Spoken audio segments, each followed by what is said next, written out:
Hello children, welcome to your English video class. Children, I hope you all are happy, healthy in your homes and your studies are also going well. Children, you know that in English we are doing grammar sections and in that we are doing adjectives. In the previous video I have started adjectives, which is also called describing words. Before that we have completed verbs and then nouns also. Children, I have told you, I have explained you what adjectives are. What is the meaning of adjective or describing word? Describing word, as the name suggests, it describes a noun. It tells us the quality of noun or pronoun. Not only quality of noun and pronoun, it can also be some information. It gives additional information about noun or pronoun.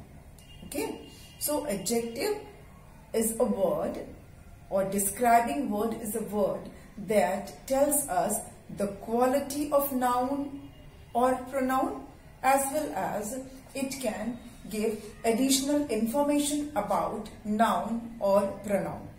It adds information, you can say, to the noun or pronoun. Okay. We have done an exercise also related to this, and I have told you that for any noun and pronoun there are many options for us to describe it. किसी भी noun और pronoun को describe करने के लिए या उसके बारे में कुछ इंफॉर्मेशन देने के लिए हमारे पास बहुत सारे ऑप्शंस होते हैं. We can describe its shape, its size, its quality, number, its position, its place. हम बता सकते हैं उसके बारे में बहुत सी चीजें हम बता सकते हैं. एक साथ सारी चीजें नहीं, ये हमारे पास ऑप्शन है कि हम किस तरह से उसे डिस्क्राइब कर सकते हैं. किसी भी नाउन या प्रोनाउन को क्वालिटी बता सकते हैं. क्वालिटी गुड या बैड दोनों हो सकती है. उसके साइज को बता सकते हैं, उसके शेप को बता सकते हैं, उसके टेक्सचर को बता सकते हैं. इंफॉर्मेशन में हम बता सकते हैं कि वो कितने हैं, उनकी क्वांटिटी कितनी है, उनका कंडीशन कैसा है, नया है कि पुराना है. All these things we can mention in describing word. कोई भी noun या pronoun को हम describe कर सकते हैं depending on the quality it has, depending on the information that we can give about that. जैसे अब sun है. sun के बारे में अगर आपको describe करना हो तो आप क्या बताओगे? Hot sun. Sun is hot. Sun कैसा है? हॉट है. सन इज येलो, दिखता है येलो. ठीक है. सन येलो है, सन हॉट है, सन इज ह्यूज, सन बहुत बड़ा है. तो हम इस तरह से हमने बताया there is only one sun. One is also describing word. It is giving us the information that there is one sun. So one is also describing word. Okay. There are many stars. Stars कितने हैं? Many. So many, ये जो word many है, it is a describing word. Why? Because it is giving us the information about star. Star के बारे में एक information दे रहा है कि stars बहुत हैं. ठीक है. तो इस तरह से हम describing words को use करते हैं. आपके आसपास की जितनी चीजें होंगी उसे आप डिस्क्राइब कर सकते हैं. ठीक है. तो चलिए हम एक एक्सरसाइज करेंगे डिस्क्राइबिंग वर्ड्स से related. Practice is very important in any type of exercise. किसी भी कोई भी आप कर रहे हैं, ग्रामर कर रहे हैं, मैथ्स कर रहे हैं या कोई लैंग्वेज का कुछ भी पार्ट कर रहे हैं, उसके लिए उसकी प्रैक्टिस बहुत जरूरी है. और इंग्लिश में हम प्रैक्टिस कैसे करते हैं किसी भी चीज की? Through various exercises. जो उस टॉपिक से रिलेटेड जो एक्सरसाइजेस होते हैं उसके थ्रू आप की प्रैक्टिस होती है. तो हम आज एक एक्सरसाइज करेंगे और इसके थ्रू डिस्क्राइबिंग वर्ड की प्रैक्टिस करेंगे। ओके, एक्सरसाइज का नाम है rewrite the sentences by using the adjectives given in the bracket. Let me write the question.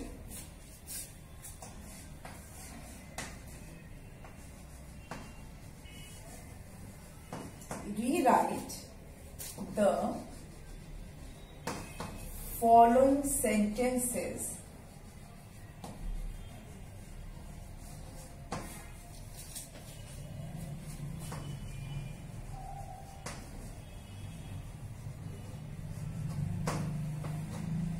using the adjectives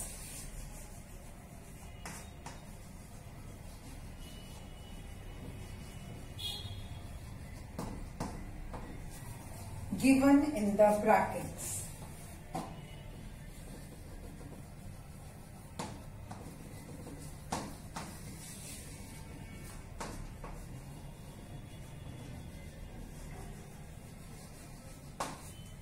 यहीं पे क्वेश्चन कंप्लीट नहीं हो रहा है, आगे क्या है? What you have to do, rewrite the following sentences using the adjectives given in the bracket. आपको ब्रैकेट में एडजेक्टिव दिया होगा, उसको यूज करते हुए आपको सेंटेंस को दोबारा लिखना है, बट वो एडजेक्टिव आपको क्या करना है? At suitable places.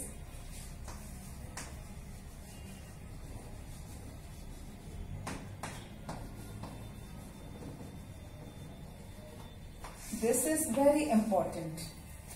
Rewrite the sentences, आपको सेंटेंस को दोबारा लिखना है। दोबारा में क्या करना है? आपको एडजेक्टिव यूज करके लिखना है। जो सेंटेंस दिए होंगे उनमें एडजेक्टिव्स नहीं होगा, ठीक है? जो सेंटेंस लिखे होंगे उसमें एडजेक्टिव नहीं होगा, बल्कि ब्रैकेट में एडजेक्टिव दिया होगा। तो आपको ब्रैकेट वाले एडजेक्टिव को यूज करते हुए सेंटेंस को दोबारा लिखना है, लेकिन आपको वो एडजेक्टिव कहाँ यूज करना है?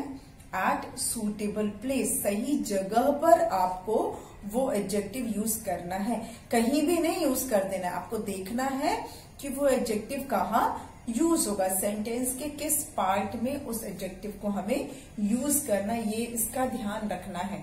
अगर दो नाउन है तो कौन से नाउन में यूज होगा, अगर एक ही नाउन है तो नाउन के किस तरफ वो यूज होगा, इस चीज को ध्यान में रखना है।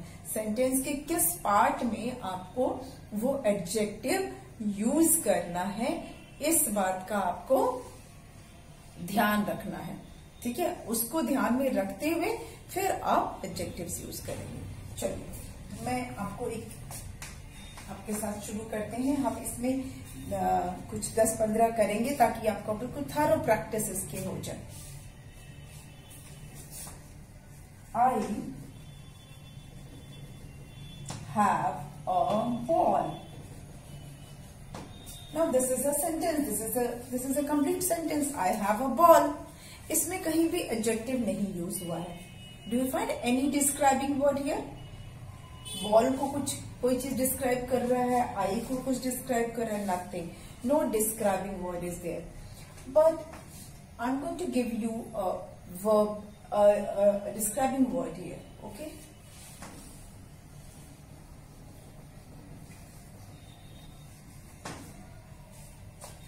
Now you have to rewrite this sentence using this adjective. तो इसे कैसे लिखेंगे? I have a colorful ball.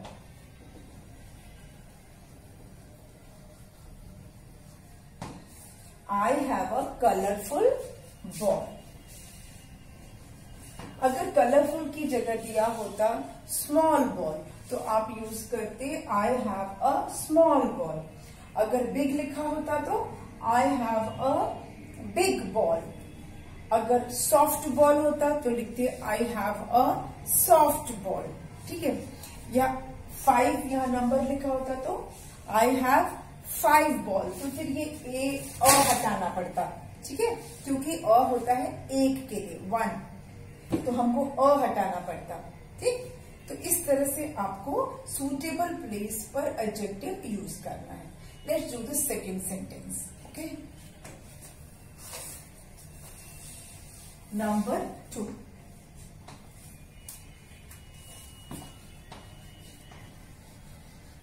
mother has a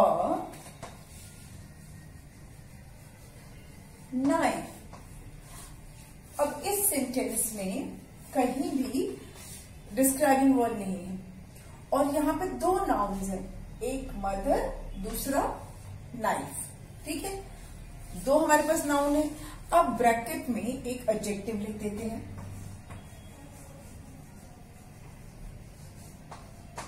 sharp. Sharp is the adjective. अब इस एडजेक्टिव को आपको सही जगह पे यूज करना है। डेफिनेटली आप कैसे लिखोगे? शार्प मदर तो नहीं बोल सकते, किसी की मम्मी शार्प नहीं होती है ना, तो शार्प मदर तो बोल नहीं सकते, तो हम क्या बोलेंगे? Sharp knife. Mother has a sharp knife. ठीक, mother has a sharp knife।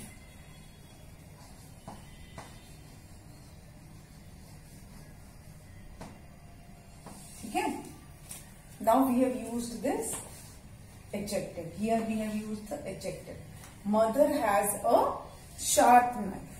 got it? तो आपको देखना है कि दो नाउन है, तो जो हम एडजेक्टिव है ब्रैकेट में वो कौन से नाउन के साथ यूज होगा। ठीक है, चलिए अब हम थर्ड ले लेते हैं sentence.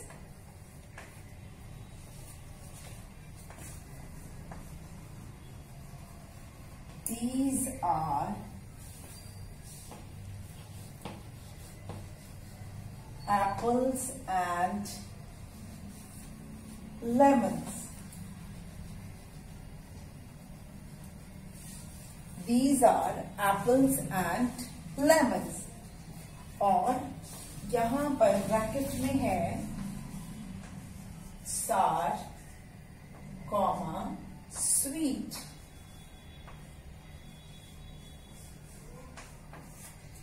As you can see in the sentence here, no adjectives are used। These are apples and lemons। दो यहाँ पर नाउन है, apples and lemons, but adjective एक भी नहीं है। ब्रैकेट में दो एडजेक्टिव्स हैं, एक है सार, दूसरा है sweet. Now these two adjectives you have to use at suitable place. आपको देखना है कि कौन सा एडजेक्टिव हमें कहाँ यूज करना है। यहाँ लिखा है एप्पल्स और ये है लेमन्स, तो किसके लिए कौन सा एडजेक्टिव यूज होगा? हमको पता है कि लेमन हमेशा खट्टे होते हैं ना, नींबू मीठा नहीं हो सकता ना कभी। एप्पल कभी खट्टा हो सकता है और मीठा भी हो सकता है। Apple can be sweet, can be सार। खट्टे एप्पल भी होते हैं, ठीक है, खट्टे एप्पल भी होते हैं। कुछ कुछ क्वालिटी ऐसी होती है, कुछ कुछ ऐसी वैरायटी के एप्पल होते हैं जो खट्टे होते हैं, पर लेमन कभी स्वीट नहीं होते, हमेशा खट्टे ही होते हैं लेमन। तो आप अगर चाहो भी तो सार आप पहले एप्पल के लिए यूज कर सकते हो, पर स्वीट कभी भी आप लेमन के लिए यूज नहीं करोगे, है ना। तो हम क्या करेंगे? स्वीट जो एडजेक्टिव है वो एप्पल के लिए यूज करेंगे और सार एडजेक्टिव हम लेमन के लिए यूज। सार मतलब खट्टा, स्वीट मतलब मीठा। ठीक है, तो हमें क्या यूज करना होगा? These are sweet apples and sour lemons. ये मीठे एप्पल्स हैं और खट्टे नींबू हैं। ठीक है, चलिए तो यहां लिखेंगे these are sweet apples and sour lemons। Now you understood why it is written suitable places। कौन सा एडजेक्टिव किस नाउन को सूट करता है, अकॉर्डिंगली आपको वो डिस्क्राइबिंग वर्ड यूज करना है। Got it? चलिए, हमने 3 किया, let's do more.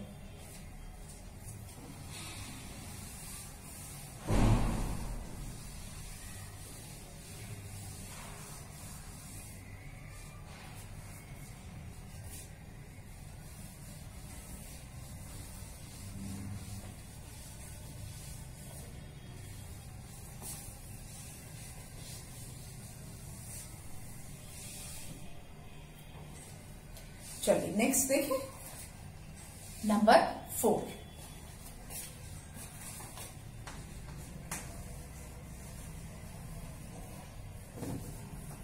This is a doll. This is a doll. Now let's me write the adjective.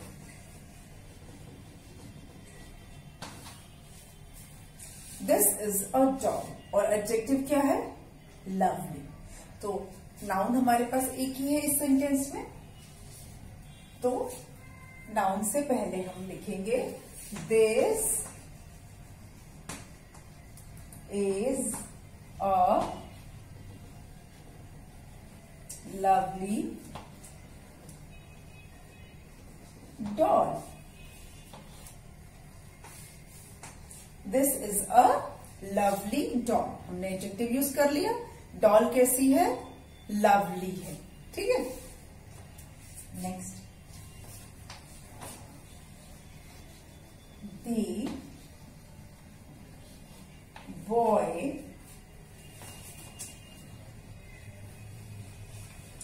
drank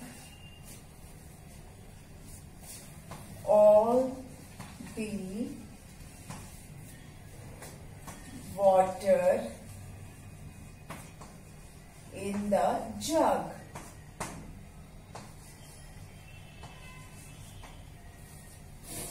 The boy drank all the water in the jug.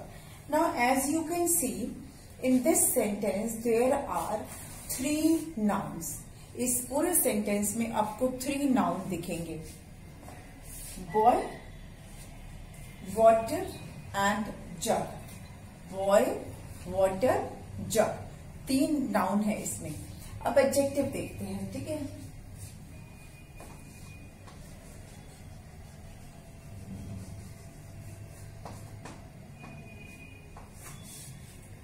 we have only one adjective here and that is thirsty, प्यासा। Only one adjective is there and nouns कितने हैं? 3, boy, water and jug. Now you have to decide where this adjective will be used. अब आपको पता होना चाहिए कि ये adjective हमें कहाँ यूज करना है। thirsty मतलब होता है प्यासा, तो thirsty water तो नहीं हो सकता, प्यासा पानी नहीं बोलते हैं। thirsty jug, जग भी प्यासा नहीं हो सकता, तो कौन प्यासा है? boy. The thirsty boy drank all the water in the jug.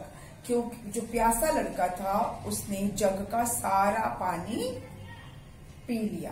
ठीक है, जो वो था thirsty लड़का था, प्यासे लड़के ने जग का सारा पानी पी लिया। तो उसको हम कैसे लिखेंगे? The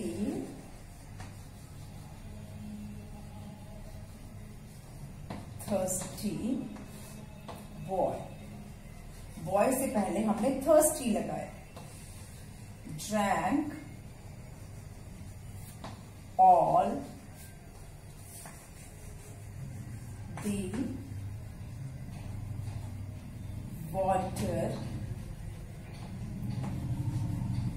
in the jug. ठीक है, the thirsty boy drank all the water in the jug. अब आपको समझ में आ रहा है ना किस तरह से करते हैं इसको? Okay, now will do other sentences. ये हो गए हमारे 5 और करते हैं। तो अब जितनी आप प्रैक्टिस करेंगे इसकी, आपका कॉन्सेप्ट उतना ज्यादा क्लियर होता जाएगा।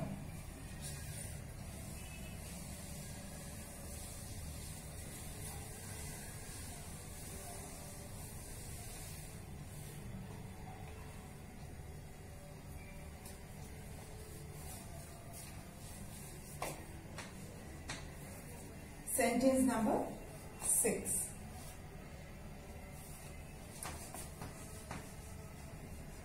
This is a picture.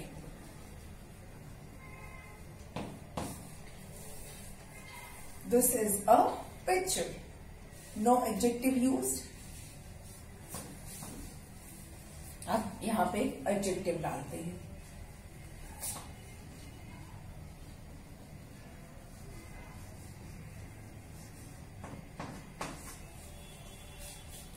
This is a picture. So एक ही यहाँ पे हमारे पास नाउन है, तो हमें पता है कि इसे कहाँ यूज करना है। This is a beautiful picture. कहाँ यूज करेंगे? Beautiful वर्ड कहाँ यूज करेंगे? Before picture. Okay. This is a beautiful picture.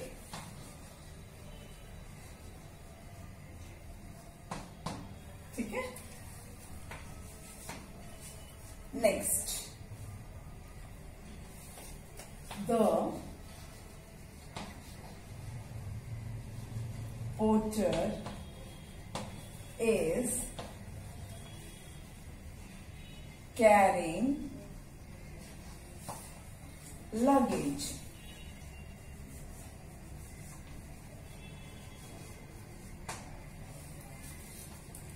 The porter is carrying luggage. Porter कौन होता है? जो सामान उठाता है, जिसे हम कूली बोलते हैं। तो हमारा यहाँ पर दो नाउन है, one is porter and another one is luggage. दो हमारे नाउन है, पोर्टर और लगेज। पर एडजेक्टिव देखते हैं क्या है।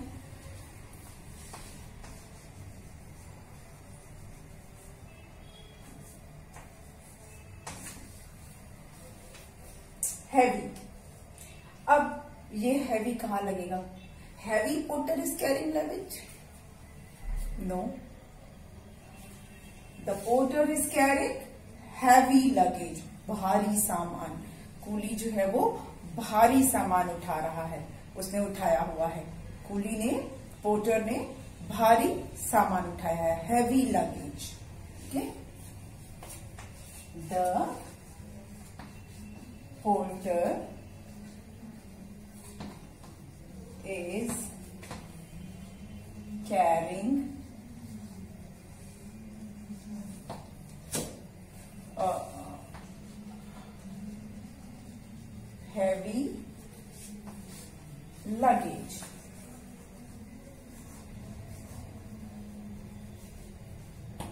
The porter is carrying heavy luggage. Luggage कैसा है? हैवी है। ठीक, चलिए आगे और देख लें।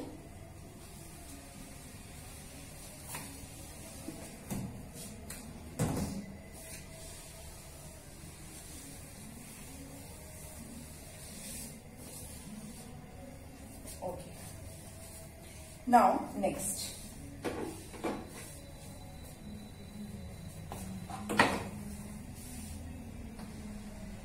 eight.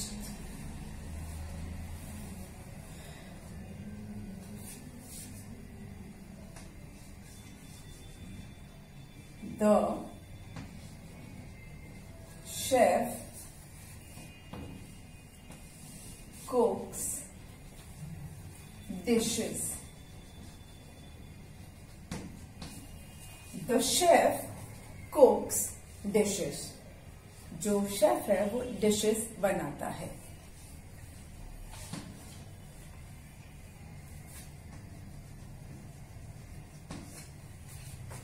अब यहां पर शेफ और डिश दो हमारे पास नाउन्स हैं, पर ये कहाँ आएगा? New dishes. न्यू शेफ भी हो सकता है, लेकिन यहां पर नए नए डिशेस बनाता है, ठीक है। The chef कुक्स new dishes. The chef cooks new dishes।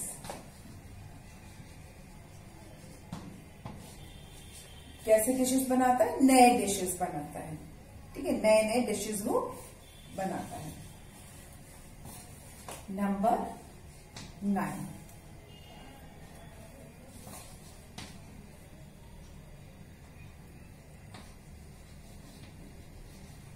Anjali is a girl। अब यहां पर हमारे पास दो नाउन है, एक प्रॉपर है और एक कॉमन है। अंजलि जो है वो प्रॉपर नाउन है, गर्ल जो है वो कॉमन नाउन है, ठीक। आपको एक और बात बता दूं, डिस्क्राइबिंग वर्ड्स के लिए आपको नाउन और प्रोनाउन का थरो नॉलेज होना बहुत जरूरी है।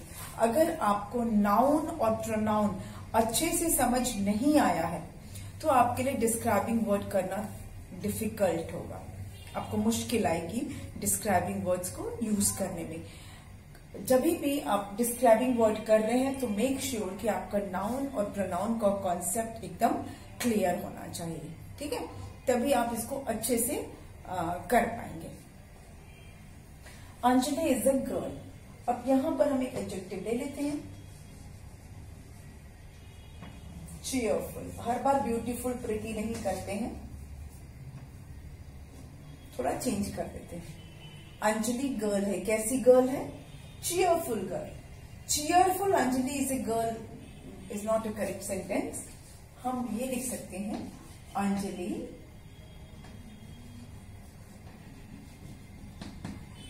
Is a cheerful girl.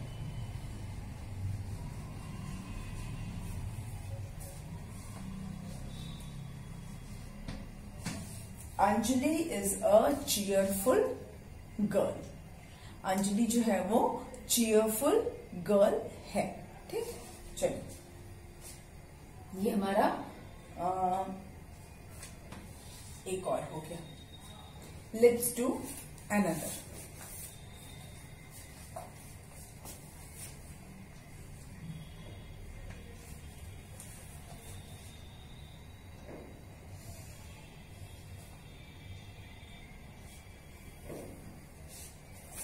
Number 10.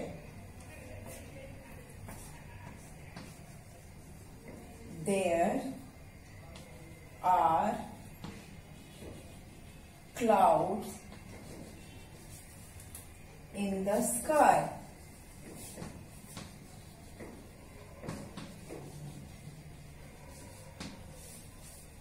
There are clouds in the sky. Now here also we have two nouns. कौन कौन से हैं? क्लाउड्स एंड स्काई, दो नाउन है। अब हम एडजेक्टिव देखते हैं।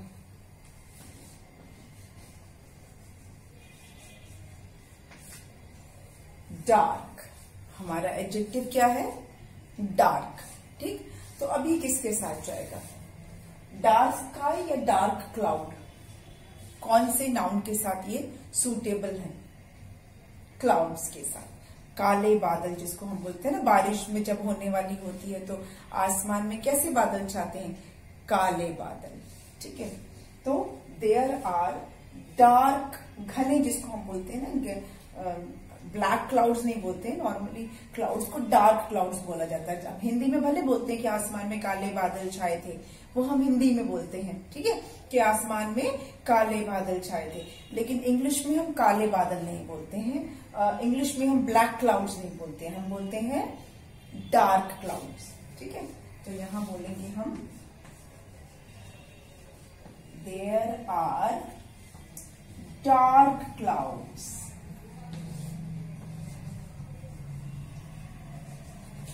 in the sky.